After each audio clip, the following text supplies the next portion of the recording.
Polisi dan Pusat Penelitian dan Analisis Transaksi Keuangan atau PPATK mempersempit gerak organisasi radikal dengan mengawasi aliran dana untuk mereka. PPATK temukan aliran dana mencurigakan dari warga Australia yang diduga terkait aksi teror di Tamrin.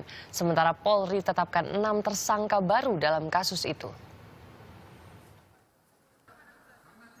Polri tetapkan 6 tersangka terkait kasus bom di Tamrin Sarinah.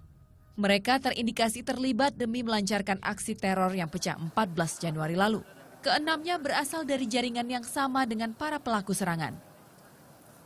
Saya tidak bisa jelaskan satu persatu, tetapi itu dari hasil eksekusi itu sudah bisa ditetapkan sebagai tersangka. Meski begitu, polisi enggan merinci identitas dan detil keterlibatan tersangka, mengingat kasus teror di Tamrin pekan lalu masih dalam tahap pengembangan penyidikan.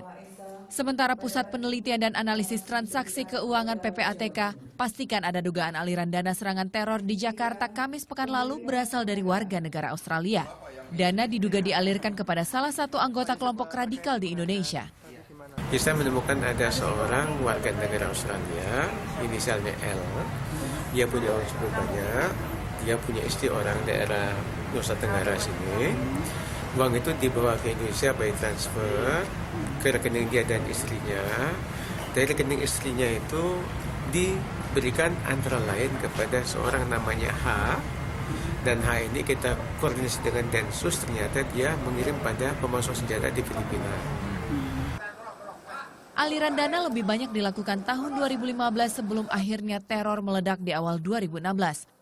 Warga negara Australia itu juga diindikasikan mengalirkan dana untuk seseorang sebagai modal untuk berangkat ke Suriah.